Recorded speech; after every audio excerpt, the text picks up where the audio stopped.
첫 번째 뉴스는 뭡니까? 네, 청와대는 강경화 외교부 장관 임명을 가급적 빨리 매듭짓는다는 방침을 세웠습니다.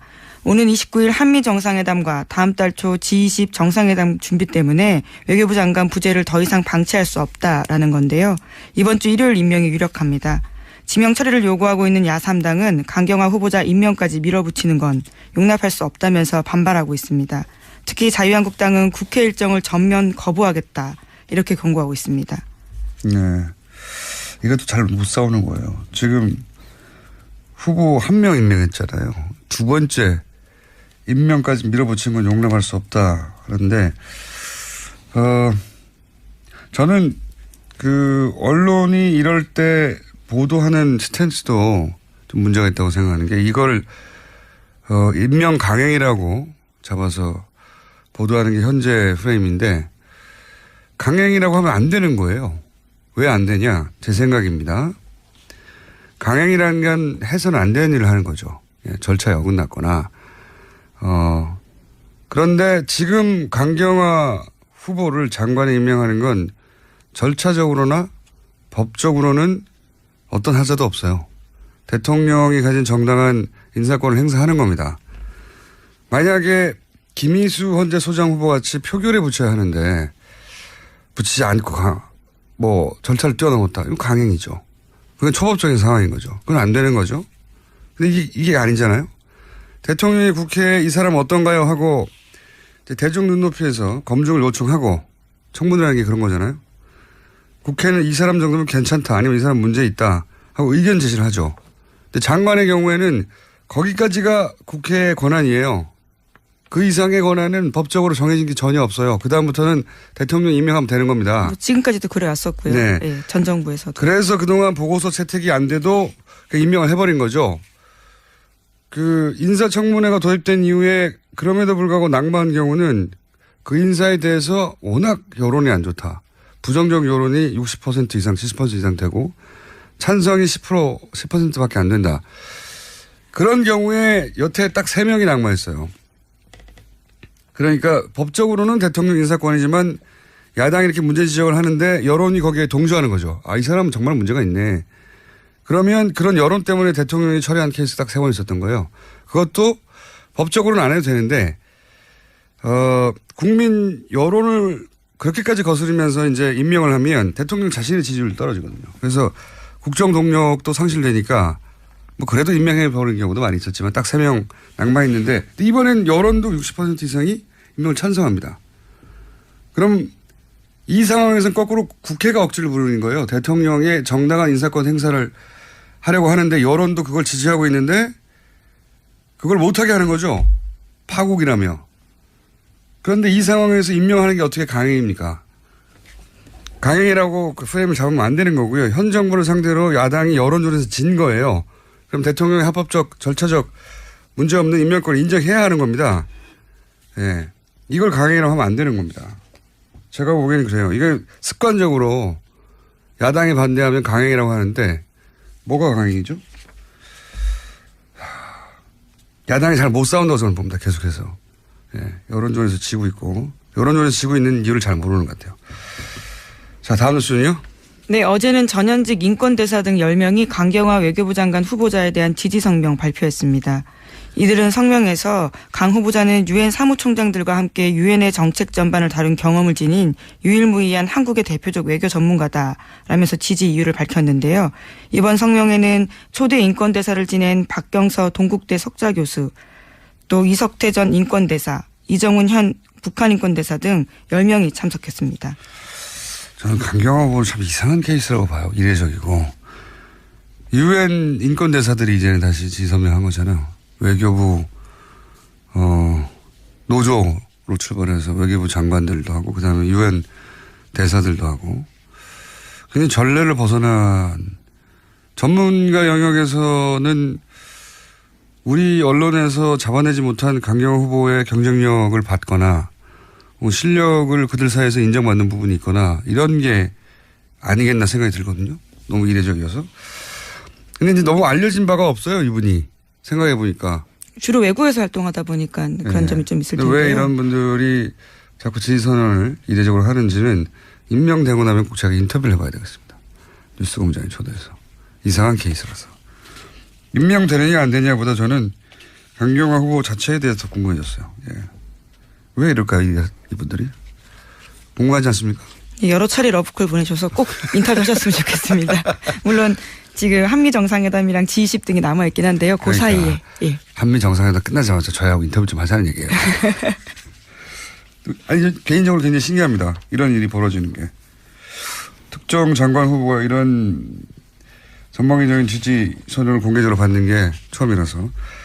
그 자유한국당에서는 김상조 강경화 후보 낙마에 올인해 있잖아요. 예. 이거 낙마에 올인할 수는 있는데 낙마에 사실상 실패했지 않습니까? 여론을 자유한국당 편으로 끌어들이는데.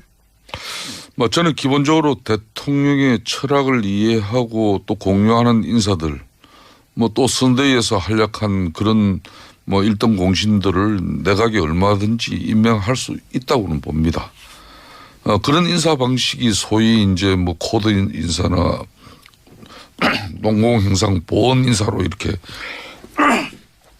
죄송합니다. 비판은 받지만은 뭐 역대 정권마다 계속 있었던 것도 사실이고. 강경화 후보는 또 한편으로는 국정 운영의 추진력을 높이는 그런 장점도 있습니다. 그렇지만은 아니잖아요. 보훈 인사도. 강경화 후보는. 그러니까 이 도덕적 흥결은 또 차원이 다른 문제예요. 네. 고위공직자의 도덕성은 국가의 명예하고도 이게 직결되고 또 혹시라도 발생할지 모르는 그런 비행위는 국민의 피해로 귀결됩니다. 그렇기 때문에 지난 정부 이야기를 꺼낸 것은 저도 뭐 별로 뭐 유쾌하지는 않습니다만은 지난 정부 초대 공정거래위원장으로 지명됐던 그 한만수 후보자 같은 경우는 세금 탈루 의혹과 대기업 변호 의혹 이 두 가지만으로 낙마를 했어요. 뭐 거기에 비하면은 김상조 후보는 뭐 의혹마도 드러난 의혹마도 7가지예요.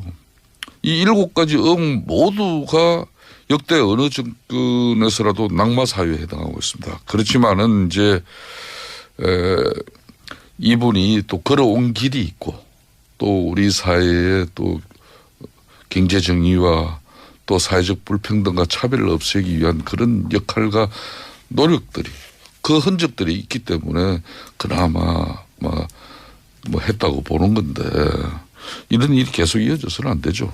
자, 하면서 의원님.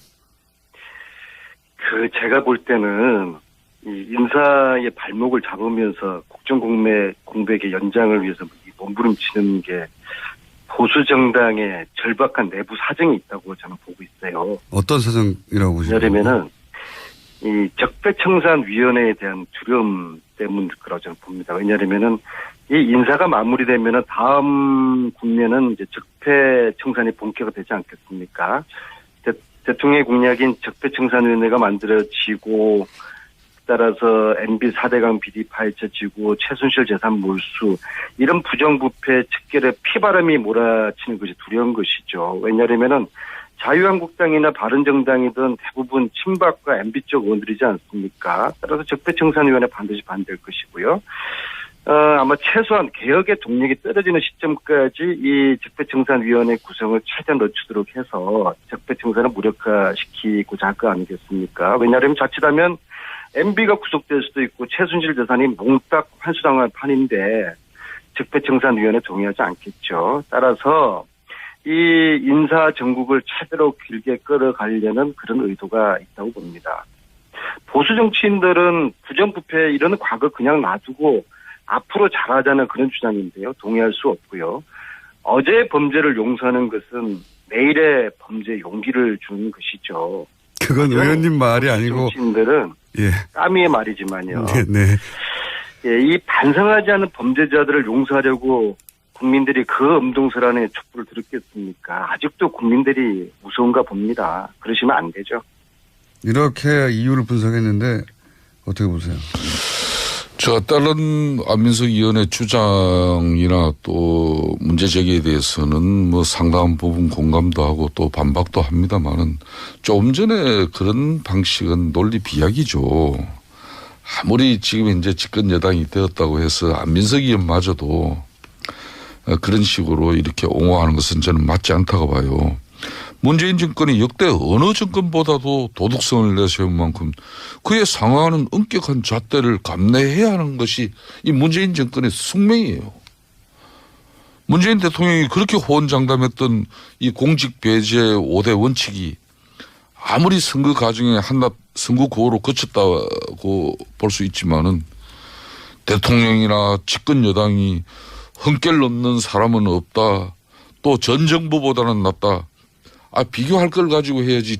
비교할 게 없어서 전 정부 인사보다 낫다는 식의 그런 식으로 변명을 일관해서는 안 되는 것이죠. 비교해야죠. 그래서 또 임명을 원하는 여론이 높다. 이런 식으로 지금 여론을 몰고 가는 것은 대의민주주의 체제에서는 국회는 국민 뜻을 모으고 또 그 뜻을 받드는 것이 마땅한 거예요. 뜻을 못 그렇게 받지 않습니까? 여론이 안 모인다. 그렇기 때문에 국민을 대신해서 부적격 공직자를 갖다 걸려내는 것도 이게 헌법과 법률에 정한 국회의 책무예요. 지금 그런데 제가 좀 더 언급하면은 이 대통령 정치를 통해서 지금 문재인 대통령 정권 초기에 지금 정말 잘하고 있어요. 이렇기 때문에 이 대통령이 의회를 통하지 아니하고 또 대중과 직접 소통하는 이런 정치 행태는 민중주의 그런 포퓰리즘의 전형적인 행태로 갈 수 있습니다. 그렇기 때문에 이게 여차 잘못하면은 그냥 국회 인사청문회 제도는 이거는 참고사항이고 뭐 임명권을 가진 대통령이 임명하면 그만이다 방식이라면은 역대 정권과 문재인 정권이 하나도 다를 게 없어지는 겁니다. 그런 측면에서 저는 좀 심사숙고해 주시고. 김성태 의원님. 예. 아직도 국민들이 우스우시죠?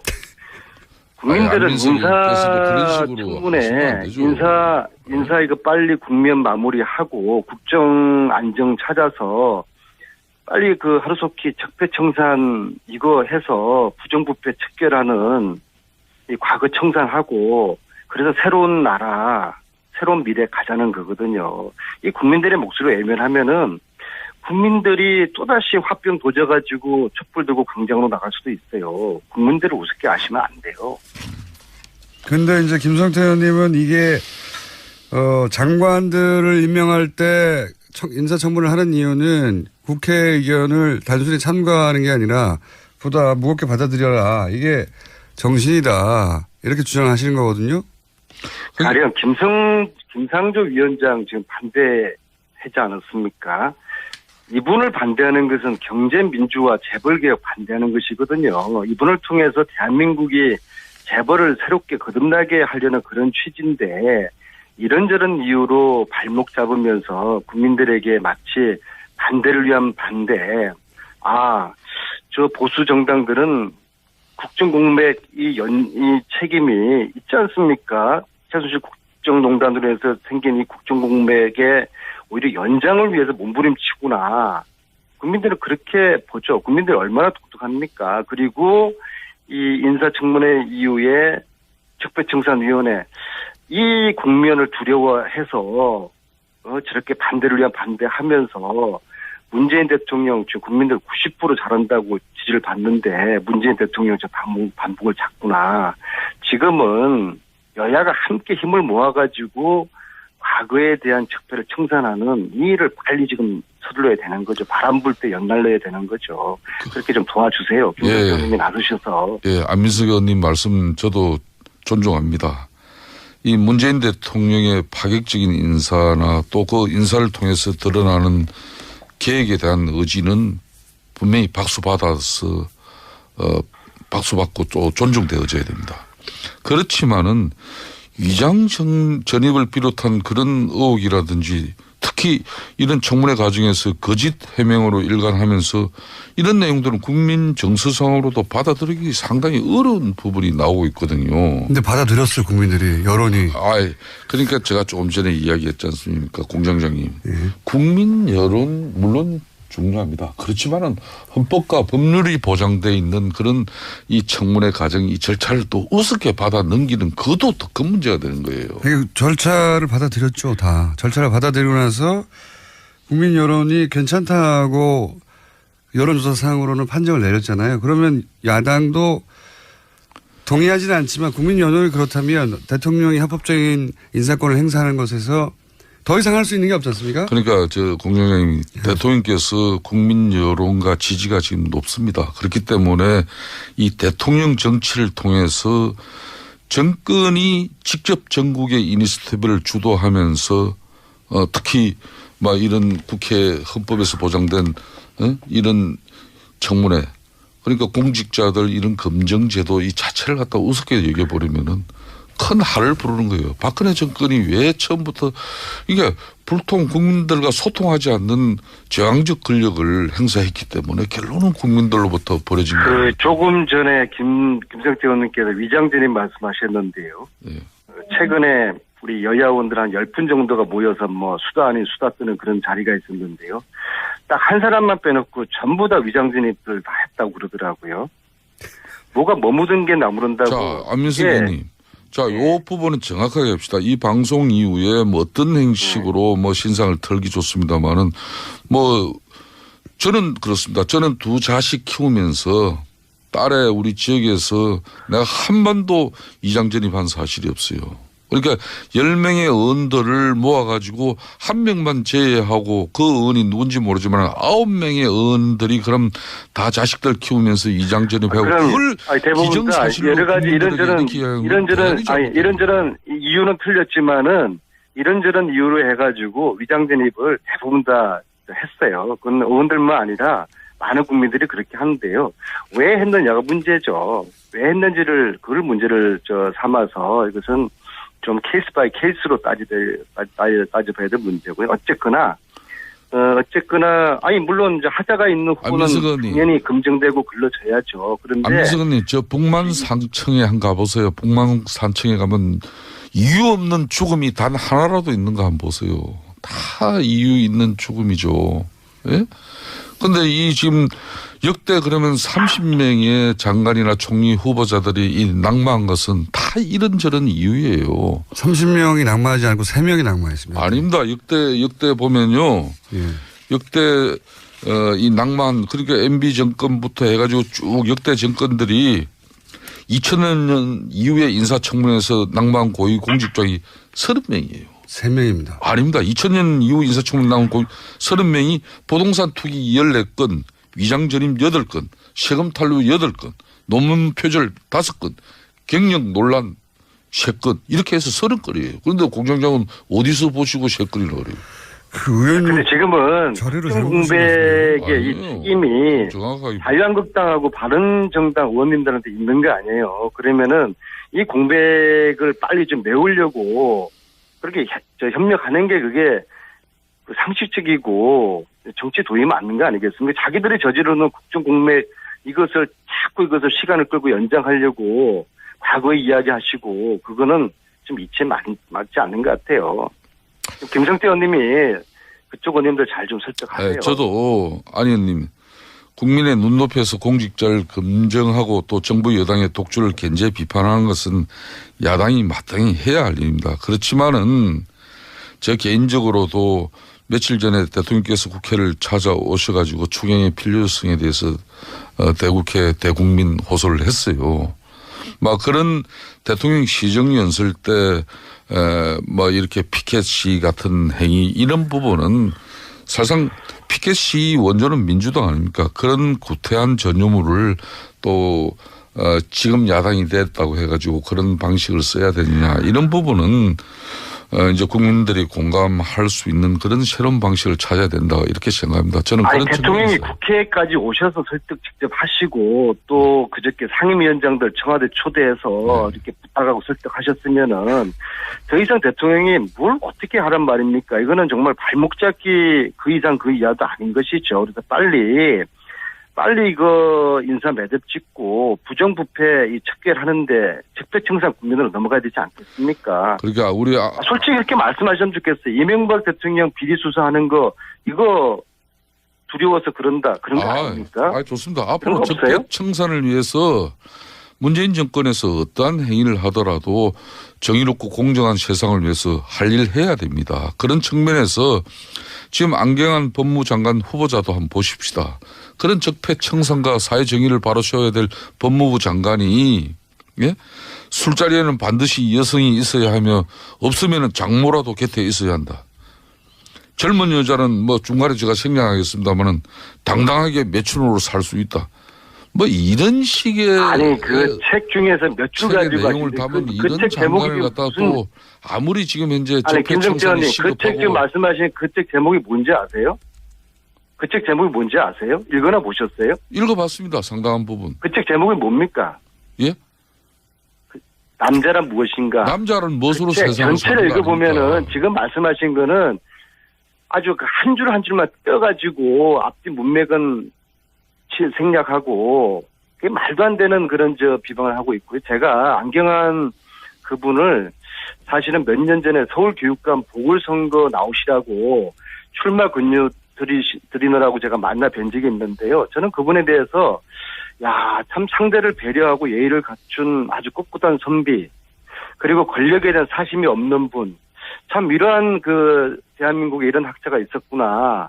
참 인품도 훌륭하시고요. 그런 분 정도면 저는 대한민국 법무부 장관으로서 이 정치검찰을 국민검찰로 만드는 그런 분으로 저는 최적격자로 보거든요. 이런 분 말고 다른 분을 한번 추천 한번 해보세요. 안민석 의원님 말씀 대체로 존중합니다만은 지금 이 안경환 법무장관 후보자나 조대엽 지금 장관 후보자 같은 경우에는 사실상 문재인 대통령의 공식 팬카페인 그 문팬에서도 예? 이분들 전력에 대해서 부정적인 글이 많이 올라오고 있는 실정입니다. 그렇기 때문에 지금 안민석 의원님 말씀처럼 정말 앞으로 법무부 장관 같은 경우, 고용노동부 장관 같은 경우 비정규 문제 해결과 또 우리 사회의 정의를 위해서 얼마나 중요한 부처 장관들입니까?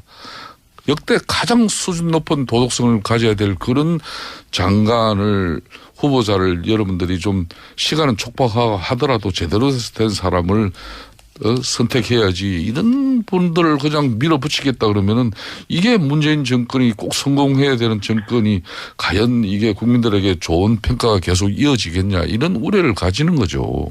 그리고 잠깐만요. 국정 공백을 빨리 메워야 된다고 생각하세요? 아니면 국정 공백을 지금 연장 한번 시켜보겠다는 것입니까? 국정 공백을 가져서는 안 되는 것이죠. 네, 그러면 빨리 인사 공백을 빨리 메워줘서 그쪽에서 저질러 놓은 국정 공백 정말 양심이 있으면은 앞장서서라도 이거 빨리 메워줘야 되는 거 아닙니까? 자, 의원님 다음 주에는 큰 틀에서 보세요. 큰 틀에서. 다음 주는 꼭 스튜디오 나와주시고요. 아무리 책 자꾸 팔려 나가시면은 이 코너 없어집니다.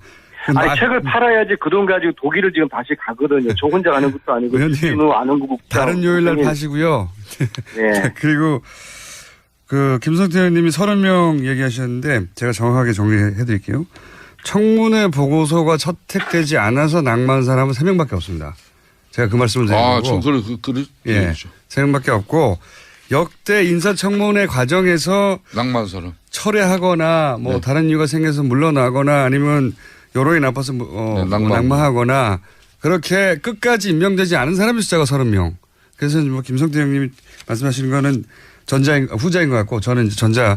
지금은 청문회 보고서가 채택되지 않았는데도 임명하느냐 마느냐를 얘기하지 않습니까? 근데 그 경우에 낙마한 사람은 3명밖에 없었다는 얘기를 하는 거고요. 그런 이유로. 올인해 있잖아요. 예. 이거 낙마에 올인할 수는 있는데 낙마에 사실은 실패했지 않습니까? 여론을 자유한국당 편으로 끌어들이는데. 저는 기본적으로 대통령의 철학을 이해하고 또 공유하는 인사들, 또 선대위에서 활약한 그런 일등 공신들을 내각에 얼마든지 임명할 수 있다고는 봅니다. 그런 인사 방식이 소위 이제 코드 인사나 농공행상 보원 인사로 이렇게 죄송합니다. 비판은 받지만은 역대 정권마다 계속 있었던 것도 사실이고. 강경화 후보는 또 한편으로는 국정 운영의 추진력을 높이는 그런 장점도 있습니다. 그렇지만은 아니잖아요. 보훈 인사도. 강경화 후보. 그러니까 이 도덕적 흥결은 또 차원이 다른 문제예요. 네. 고위공직자의 도덕성은 국가의 명예하고도 이게 직결되고 또 혹시라도 발생할지 모르는 그런 비행위는 국민의 피해로 귀결됩니다. 그렇기 때문에 지난 정부 이야기를 꺼낸 것은 저도 별로 유쾌하지는 않습니다만은 지난 정부 초대 공정거래위원장으로 지명됐던 그 한만수 후보자 같은 경우는 세금 탈루 의혹과 대기업 변호 의혹 이 두 가지만으로 낙마를 했어요. 거기에 비하면은 김상조 후보는 의혹마도 드러난 의혹마도 7가지예요. 이 7가지 의혹 모두가 역대 어느 정권에서라도 낙마 사유에 해당하고 있습니다. 그렇지만은 이제 이분이 또 걸어온 길이 있고 또 우리 사회의 또 경제 정의와 또 사회적 불평등과 차별을 없애기 위한 그런 역할과 노력들이 그 흔적들이 있기 때문에 그나마 했다고 보는 건데 이런 일이 계속 이어져서는 안 되죠. 자, 안민석 의원님. 제가 볼 때는 이 인사의 발목을 잡으면서 국정공백의 연장을 위해서 몸부림치는 게 보수 정당의 절박한 내부 사정이 있다고 저는 보고 있어요. 어떤 사정이라고 보시나요? 왜냐하면은 이 적폐청산위원회에 대한 두려움 때문 그러고 저는 봅니다. 왜냐하면은 이 인사가 마무리되면은 다음 국면은 이제 적폐청산이 본격화 되지 않겠습니까? 대통령의 공약인 적폐청산위원회가 만들어지고 따라서 MB 4대강 비리 파헤쳐지고 최순실 재산 몰수 이런 부정부패 척결에 피바람이 몰아치는 것이 두려운 것이죠. 왜냐하면은 자유한국당이나 바른정당이든 대부분 친박과 MB 쪽 의원들이지 않습니까? 따라서 적폐청산위원회 반드시 반대할 것이고요. 아마 최소한 개혁의 동력이 떨어지는 시점까지 이 적폐청산위원회 구성을 최대한 늦추도록 해서 적폐청산을 무력화시키고자 할 거 아니겠습니까? 왜냐하면 자칫하면 MB가 구속될 수도 있고 최순실 재산이 몽딱 환수당할 판인데 적폐청산위원회 동의하지 않겠죠. 따라서 이 인사 정국을 최대로 길게 끌어가려는 그런 의도가 있다고 봅니다. 보수 정치인들은 부정부패 이런 과거 그냥 놔두고 앞으로 잘하자는 그런 주장인데요. 동의할 수 없고요. 어제의 범죄를 용서하는 것은 내일의 범죄에 용기를 주는 것이죠. 그건 의원님 말이 아니고 정치인들은 예. 까미의 말이지만요. 네. 예, 이 반성하지 않은 범죄자들을 용서하려고 국민들이 첫 번째 뉴스는 뭡니까? 네, 청와대는 강경화 외교부 장관 임명을 가급적 빨리 매듭짓는다는 방침을 세웠습니다. 오는 29일 한미 정상회담과 다음 달 초 G20 정상회담 준비 때문에 외교부 장관 부재를 더 이상 방치할 수 없다라는 건데요. 이번 주 일요일 임명이 유력합니다. 지명 처리를 요구하고 있는 야3당은 강경화 후보자 임명까지 밀어붙이는 건 용납할 수 없다면서 반발하고 있습니다. 특히 자유한국당은 국회 일정을 전면 거부하겠다 이렇게 경고하고 있습니다. 네, 이것도 잘 못 싸우는 거예요. 지금 후보 1명 임명했잖아요. 두 번째 임명까지 밀어붙인 건 용납할 수 없다. 그런데 저는 언론이 이럴 때 보도하는 스탠스도 좀 문제가 있다고 생각하는 게 이걸 임명 강행이라고 잡아서 보도하는 게 현재 프레임인데 강행이라고 하면 안 되는 거예요. 왜 안 되냐? 제 생각입니다. 강행이라는 건 해서는 안 되는 일을 하는 거죠. 절차에 어긋났거나. 그런데 지금 강경화 후보를 장관에 임명하는 건 절차적으로나 법적으로는 어떤 하자도 없어요. 대통령이 가진 정당한 인사권을 행사하는 겁니다. 만약에 김희수 헌재 소장 후보 같이 표결에 붙여야 하는데 붙이지 않고 절차를 뛰어넘었다. 이건 강행이죠. 그건 초법적인 상황인 거죠. 그건 안 되는 거죠. 근데 이게 아니잖아요. 대통령이 국회에 이 사람 어떤가요? 하고 대중 눈높이에서 검증을 요청하고 청문회라는 게 그런 거잖아요. 국회는 이 사람 정도면 괜찮다 아니면 이 사람 문제 있다 하고 의견 제시를 하죠. 근데 장관의 경우에는 거기까지가 국회의 권한이에요. 이 강경화 외교부 장관 후보자에 대한 지지 성명 발표했습니다. 이들은 성명에서 강 후보자는 유엔 사무총장들과 함께 유엔의 정책 전반을 다룬 경험을 지닌 유일무이한 한국의 대표적 외교 전문가다라면서 지지 이유를 밝혔는데요. 이번 성명에는 초대 인권대사를 지낸 박경서 동국대 석좌교수 또 이석태 전 인권대사, 이정훈 현 북한 인권대사 등 10명이 참석했습니다. 저는 강경화 후보는 참 이상한 케이스라고 봐요. 이례적이고. 유엔 인권대사들이 이제는 다시 지서명한 거잖아요. 외교부 노조로 출발해서 외교부 장관들도 하고 그다음에 유엔 대사들도 하고 굉장히 전례를 벗어난 전문가 영역에서는 우리 언론에서 잡아내지 못한 강경화 후보의 경쟁력을 받거나 실력을 그들 사이에서 인정받는 부분이 있거나 이런 게 아니겠나 생각이 들거든요. 너무 이례적이어서. 근데 이제 너무 알려진 바가 없어요, 이분이. 생각해 보니까. 주로 외국에서 활동하다 보니까 그런 네. 점이 좀 있을 근데 텐데요. 왜 이런 분들이 자꾸 지지선언을 이례적으로 하는지는 임명되고 나면 꼭 제가 인터뷰를 해봐야 되겠습니다. 뉴스공장에 초대해서. 이상한 케이스라서. 임명되느냐 안 되느냐보다 저는 강경화 후보 자체에 대해서 궁금해졌어요. 예. 왜 이럴까요, 이분들이? 궁금하지 않습니까? 여러 차례 러브콜 보내셔서 꼭 인터뷰하셨으면 좋겠습니다. 물론 지금 한미 정상회담이랑 G20 등이 남아있긴 한데요. 그 사이에. 예. 한미 정상회담 끝나자마자 저희하고 인터뷰 좀 하자는 얘기예요. 아니, 저 개인적으로 굉장히 신기합니다. 이런 일이 벌어지는 게. 특정 장관 후보가 이런 전방위적인 지지 선언을 공개적으로 받는 게 처음이라서. 그 자유한국당에서는 김상조 강경화 후보 낙마 그 이상의 권한은 법적으로 정해진 게 전혀 없어요. 그다음부터는 대통령 임명하면 되는 겁니다. 뭐 지금까지도 그래왔었고요. 네. 예, 전 정부에서도. 그래서 그동안 보고서 채택이 안 돼도 임명을 해버린 거죠. 그 인사청문회가 도입된 이후에 그럼에도 불구하고 낙마한 경우는 그 인사에 대해서 워낙 여론이 안 좋다. 부정적 여론이 60% 이상, 70% 이상 되고 찬성이 10%밖에 안 된다. 그런 경우에 여태 딱 3명이 낙마했어요. 그러니까 법적으로는 대통령 인사권이지만 야당이 이렇게 문제 지적을 하는데 여론이 거기에 동조하는 거죠. 아, 이 사람은 정말 문제가 있네. 그러면 그런 여론 때문에 대통령이 철회한 케이스 딱 3번 있었던 거예요. 그것도 법적으로는 안 해도 되는데 국민 여론을 그렇게까지 거스르면서 이제 임명을 하면 대통령 자신의 지지율이 떨어지거든요. 그래서 국정 동력도 상실되니까 뭐 그래도 임명해 버리는 경우도 많이 있었지만 딱 3명 낙마했는데 이번엔 여론도 60% 이상이 임명을 찬성합니다. 그럼 이 상황에서는 거꾸로 국회가 억지를 부르는 거예요. 대통령의 정당한 인사권 행사를 하려고 하는데 여론도 그걸 지지하고 있는데 그걸 못하게 하는 거죠. 파국이라며. 그런데 이 상황에서 임명하는 게 어떻게 강행입니까? 강행이라고 그 프레임을 잡으면 안 되는 거고요. 현 정부를 상대로 야당이 여론조사에서 진 거예요.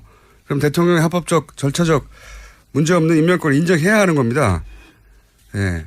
이걸 강행이라고 하면 안 되는 겁니다. 제가 보기에는 그래요. 이게 습관적으로 야당이 반대하면 강행이라고 하는데 뭐가 강행이죠? 야당이 잘 못 싸운다고 저는 봅니다. 계속해서. 예. 여론조사에서 지고 있고 여론조사에서 지고 있는 이유를 잘 모르는 것 같아요. 자, 다음 뉴스는요. 네, 어제는 전현직 인권대사 등 10명이